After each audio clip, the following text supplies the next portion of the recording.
Hey, Steve, how are you? Good. How are you? I am fantastic. Thanks so much for coming to hang out with me for a little bit. I wouldn't have it any other way. Awesome, awesome. So, kind of introduce yourself to us so people kind of know who you are, and then we'll get into the Q&A. Well, my name is Steve Scherzer. I'm from Midlands, kind of born, bred, and raised here. Um, I went to high school, Midland High. I went to Northwood, so it's like Midland, Midland, Midland. I mean, I grew up in Bay City. I moved here when my mom got remarried. Um, I've been in, like the advertising and the media game, social media game for a while now. I started out working for, actually back in the day, I used to work for radio stations. I used to work for like WIOG and Z93 and stuff like that. And then I kind of evolved into journalism media and I got involved with that. And then I decided to kind of Jerry Maguire kick it my own way and started my own thing about 5 years ago, Solve Marketing. And so we, I think we got our own office completely renovated and rocking. We got a new production studio that we're putting in. The team's really excited about it, and it's just kind of interesting to go from working for someone else to you know doing your own thing. A little scary Doing too your at the own same thing. time. Yeah, yeah, it is scary, but it's also so satisfying, and to see something that you envision come to life for sure. I'm sure for you. Yeah, it's for me. It's weird. I'm not the type. I'm not a big bragger, right? Like it's Yeah, actually people have been telling me I need to brag more. Like if you know Abby, you know my wife, she's not yeah. afraid to brag, and she tells me all the time I need to brag. But I guess the thing I learned a lot when starting your own company and stuff is just how important it is to have the right people around you, to be surrounded by the right people, and Yes. really like my biggest reward is just being able to see their growth and just see what they bring to the table. I feel Yeah. like I just work here and they do all of the magic. No, I love that. I love that. And you are a very humble person. And your wife brags. She's allowed to because she's really proud of your accomplishments and the ones that she's made herself. And it's funny because I remember when you guys first got married. That's what's so crazy. I've known you guys for some time because me and Abby, of course, used to do cosmetology together. It seemed like that was like a lifetime ago, Yep. doing it in the shop. But yeah, that's how her and I met. And then I remember you would coming around and just kind of like, oh, okay. And then life happened and And babies boom. came and yes, yes. So well, let's get to the questions and kind of pick your brain a little bit. Go for What's what's something you wish you would have known at the beginning of your career? it. That's a good one. That's a good question. I think for me, and I don't know if maybe if it's just experience, but it's just being a little bit more emotionally intelligent, like understanding, like thinking about what people say behind what they're saying. Mm, Because I took things a lot for face value. When I mm, was working, I was very like goal oriented and outcome driven, and I didn't realize sometimes that that sometimes that stuff does have to take a back seat to get people aligned and get them in your headspace and get yourself in their headspace. And it wasn't until I had a team and I had a lot more to lose, then I started to realize that there's a lot of perspectives out there. There's a lot to be gained by sometimes speaking half as much as you listen. That's why you got two ears, right? So like yeah. to me, that was a pretty big thing. If I would have known that earlier on, I don't know if maybe if it was supposed to happen that way. Maybe it's supposed to Right. happen that way. But for me, it was like knowing how important that is. Yeah, no, that's really interesting, and it's fun because I've asked several people this question, about their career and what they would have known, and that's really something that is a little different than some other people have shared, but it's so true, right? Especially if you're not naturally like that, right? And you just Right. are kind of like hyper focused and just get right into it and forget about those other little parts of, instead of walking by someone and just say, hey, saying, hey, how you doing this morning? How you feeling? Is your daughter okay? I remember you said, kind of those connections that we miss sometimes if we're just super focused on, like you said, the production part of it. Well, it gives you the buffer. I think for us, when we like had to go into lockdown, Yeah, and then like you had to do everything on a camera, yeah, and so then you'd always only ever talk about what needs to get done. There's no Yes. water cooler talk. There's no like getting to know. And I mean, that's not the only thing with emotional intelligence, but I do feel like Mhm. that creates a certain opportunity for people to just feel vested in you and you to feel Sure. vested in them. So that when you bring an idea to the table or they bring an idea to the table and there's a conflict or there's something that you don't necessarily agree on, you got a little buffer to work with rather than, well, I'm going to win this argument.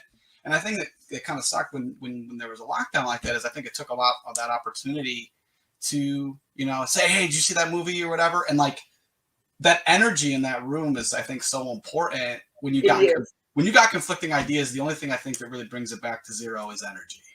Yes. You know, Yeah. Yeah. Yeah. The right energy. Yeah. It's interesting too because I am that person on the Zoom meetings that like when everybody is sitting there like awkwardly waiting for it to start, I'm like, hey, how's I'm doing all this you get up like, hey, how you doing? Like, because I missed that connection. I missed, like you said, that energy and just that feel it was really weird at first. Of course, we all got used to it because I mean we were on Zoom meetings 1,000 times a day. It felt like, but yeah, yeah, I agree with that. That you do need to bring that element in, especially like you said when you have a team. And I like how you said because you had so much to lose, you had to look into inwardly and say, wait a minute, okay, I need to make sure I'm doing this right because I can't afford to mess this up. right? You got to have like, I mean, as within, so without. Like, I feel like whatever you think is whatever ends up coming out of you, Yeah, and like you got to just change your thoughts first. First, change your thoughts with people. And I think in this world, there's just so much pressure to do that. There's so much pressure for yeah, results. There's so much pressure for outcome. It's like, hey, we're all human. Like why are we here if it's just about outcome? I yeah, think that's a pretty sad world to live in. So I think that's one of the reasons why I shifted from that. It's yeah. part of that maybe is just not having the pressure of the corporate ladder. But Yes, I think that does play a part. But however it happened, it's beautiful that you came to that understanding because that also overflows into your life, like all over. Once you learn that, you become a little bit. I hope your face looks like yeah, a little bit. yeah, It yeah, doesn't help when you're a little more emotionally intelligent. Then you can kick back and have a good time every yeah. once in a while, right? Yes, yes, yes. That's for sure. We need balance in life. That is for sure. Mhm. Um, share a moment that changed you in some way. And I mean, it sounds like what you just said was a big one.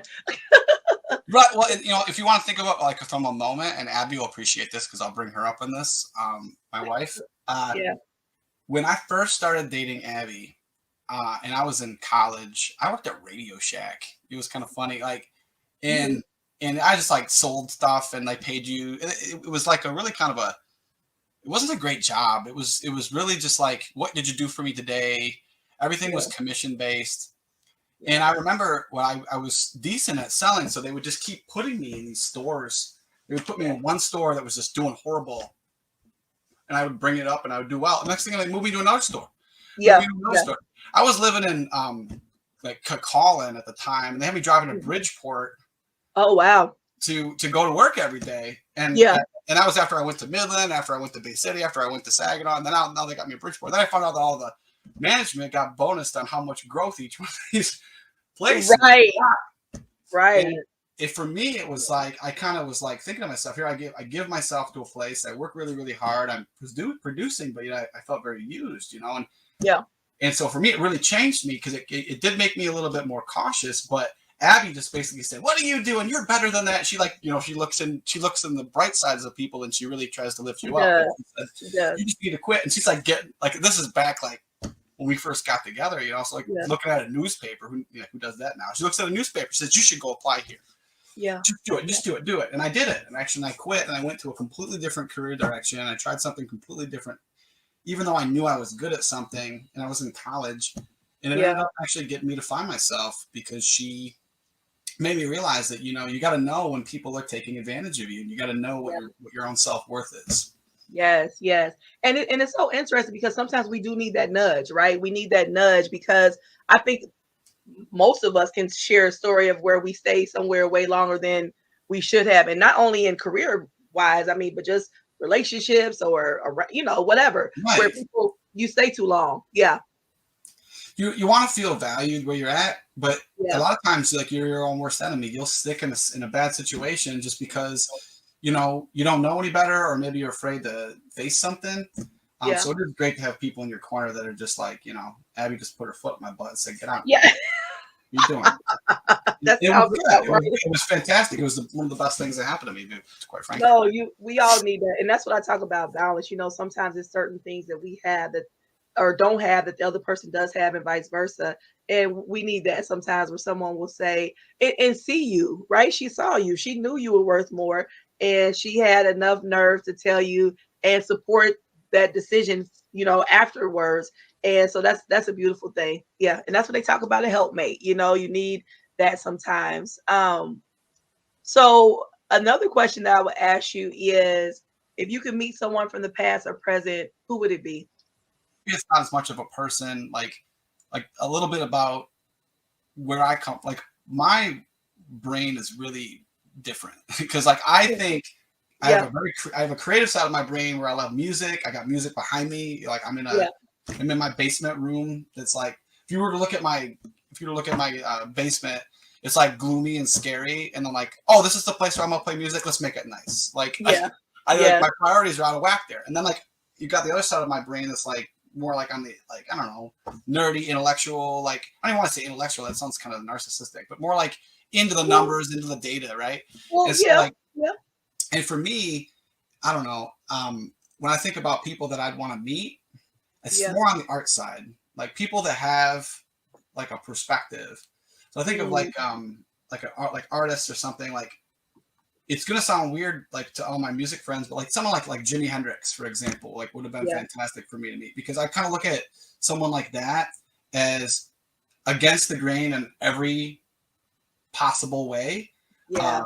culturally, ethnically, message wise, what's going on in the times. Yeah.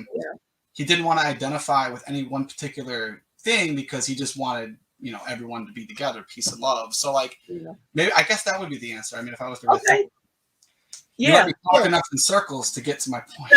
Get to your point. Hey, sometimes you have to play that thing out in your brain. Yeah, He's one for me. Bob Marley is one, and again, those are people yeah, that yeah. went against the grain and just dare to be themselves. Dare to step outside of stereotypes and just be who they felt like being. And I love that. I love that. Well, thank you. My next question is, what's the lesson you learned that you didn't understand at the time, but you do now? Hmm. Well, I'd have to think about that for a second too. Okay. Okay. You know, I'd have to go to my mom. Oh, yeah. Okay. My mom's a wonderful person. She was a single mom. She raised me, my brother, and my sister. I'm the youngest on her own. Okay. My sister's like 10 years older than me. My brother's like 6.5 years older than me. So she did a lot on her own for a very long time. She worked like 3 jobs, Mm, and she did. I didn't feel like I ever went without things though. Like yeah. I knew that she was tight, but she didn't let us know that, right? Yeah. And for me, when I was like a kid, getting into things I shouldn't be doing, right? And doing things Mhm. that I shouldn't. My mom she rode me pretty hard about that stuff, but in the right way, like almost Yeah. like a way where you just didn't want to let her down, right? Yeah. It wasn't Yeah. about the shame. It was about you're better than that. Yes. Yeah. And as a kid, I just thought, you're just wrecking all this fun. You're just, but what she really made me feel a lot more introspective about the decisions that I make. And now now I've got my own kids. I got two wonderful daughters, 6 year Yeah. old and a 10 year old. And the 10 year old, she's a lot like Abby, but she's a pain in the butt, just like I was. And she Yeah. will question, question, question, question, question. Yeah. And now I see Yeah. those things that my mom said Yeah. coming out. And I'm like, Mhm. oh, I'm glad mom said that because I have no idea what the hell I was going to say. She gave me something. I'm going to say that right now because I'm lost because this girl is spinning circles around me right now. Yeah. So mom, I would say my mom was probably like a really good, moms are good for that, right? Like, Yeah. Yeah. Yeah. No, I think that's amazing. And and that's what I always tell people. I said, just wait till you have children. You just don't understand it until you are literally responsible for someone's life, like cultivating them and growing them. I mean, you're responsible for all of that. And so it is a big thing, and you do have a lot of questions. Sometimes you just don't know what to do. So it is beautiful to be able to lean back on those times that that you remember that come back to you and say, oh, this is what she meant by that, or this is how this is supposed to go. Okay, now I get it. So that's beautiful. I'm sure your mom would appreciate that. Okay, so my last question for you is, if you had some words of encouragement to leave with us, what would they be? Um, at the risk of not sounding cliche, like if you believe in something, if you want to do something, Yeah, you only got one shot. Like you should just go for it. Like you should absolutely. give it its all. Get, especially if you're younger, or you just really, even if you're not, like really take a Yeah, risk on yourself, yeah, um, because you don't know what you're going to find out about yourself. yeah, And yeah, I feel like for me, I took a risk and it paid off. yeah, Um, and and when I took that risk, I had a lot to lose. I mean, I had a really, really well paying job. I had really good benefits. yeah, I think when I quit, I had enough money in the bank to pay the first month's bills, and that's about it. yeah, yeah, And so and it worked out, and it worked out probably because I wanted it to work out, and I loved what I was doing. And I think for anybody else, if they're into it and that's how they feel, like they want to do a change, I know a lot of people right now want some change. Um, then make the change. yeah, yeah. And it helps having, like you said, that tribe around you that's going to support you. You're not fighting internally and externally, to make a change. So that's important too, to have, those people around you that's going to support you and lift you up while you're making those changes. So and you've done well. And so I'm really excited for you, proud for you, and everything that you've accomplished. So yeah. I appreciate that, and I love what you're doing here too. This is really awesome. Okay. Thank you. Thank you. Thank you. I appreciate it. Well, Steve, thank you so much for taking the time to be here today. It's been amazing, of course. And I wish you well. Likewise, it was great talking to you. All right, cool. Thanks. Bye bye.